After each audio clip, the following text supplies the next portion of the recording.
જીવનમાં જ્ઞાન કહ્યું ને જીવનમાં જ્ઞાનમાંથી મુક્તિ કેવી રીતે સાહેબ? અને એના પર કે અષ્ટાવક્ર ગીતા લખાઈ. જનક રાજાને ત્યાં ભગવાન સુખદેવજીએ દિવ્ય જ્ઞાન લીધું ને કહ્યું ગુરુદેવ મને જવાની આજ્ઞા આપો, પણ મારે તમને ગુરુદક્ષિણામાં કંઈક આપવું છે. અને જીવનમાં ધ્યાન રાખો સાહેબ, જીવનમાં અમુક નું એવું છે, માતાનું પિતાનું ગુરુનું ખરા સમયે તમને જેને મદદ કરી છે કે જેને પાછી લીધી નથી. હા, માતા પિતા તો છે જ, ગુરુ તો છે, ભગવાન તો છે, પણ ખરા સમય તમને કોઈ ઊભું નતું રાખતું સાહેબ. અને તમને જેને મદદ કરી છે ને પછી ભલે ને તમે એનાથી મોં ફેરવી લીધો, પણ એક કોઈ દિવસ તને ફોન નથી કર્યો કે પેલી તમને હેલ્પ કરી હતી મને પાછી આપો. આ બધાના ઋણ એવા છે ને કે તમે જેમાંથી મુક્ત ના થઈ શકો. માતા પિતા જગતના કલ્યાણ માટે સંસ્કાર આપે, સદગુરુ ભવનું ભાથું ભરવા સંસ્કાર આપે સાહેબ.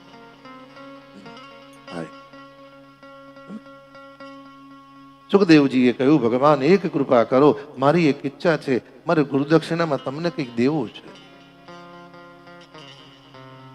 અને કહ્યું ને સાહેબ, બધાની જોડે બહેસત કરવો, જે ઓછું બોલે, જાણકાર વધારે હોય, જ્ઞાન વધારે હોય અને વાંચન વધારે હોય, આની સાથે બહુ મગજમારી ના કરે.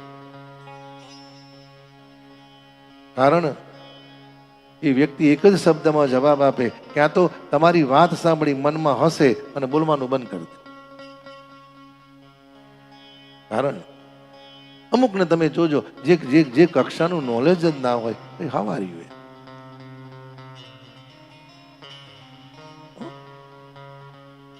સુખદેવજી વંદન કર્યા, ભગવદ અનુગ્રહથી નીકળ્યા. જનક રાજાએ કહ્યું કે તમારે મને ગુરુ દક્ષિણા આપી છે ને, તો જગતમાં જે નિરુપયોગી વસ્તુ છે તે લાઈને મને આપો, જેનો ઉપયોગ જગતમાં થતો નથી. ભાઈ, બહારથી તમે જે ઓળખો છો ને એ સદગુરુનું શરીર છે ને, સદગુરુનું આત્મા, સદગુરુનું દર્શન છે. મહાપુરુષોને અંદર તો કોને ઓળખાણ થાય? એની જેના પર કૃપા હોય એ ઓળખી શકે. બાકી બધી વાતો કરીએ આપણે, હું તો આટલા વર્ષથી છું, આટલા એટલે વર્ષોથી નહીં, અનેક જન્મોથી રહો છો ને તોય નથી, તોય પરિવર્તન નથી આવતું સાહેબ. હા, મીરાબાઈ ના ગુરુ મીરાબાઈ જયારે એક વાર રોહિદાસ ચમાર પાસે ગયા,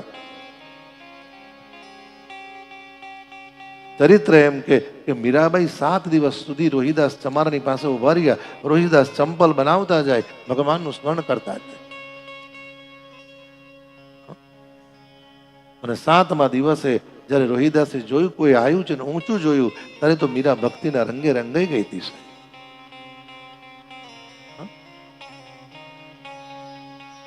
એક જ વસ્તુ છે, બોલવાથી નહીં, ઘણી વાર તો એની મહાપુરુષોની કૃપાથી આપી દે છે.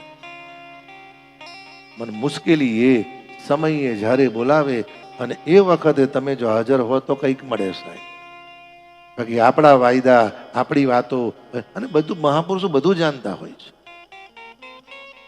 હા સાહેબ,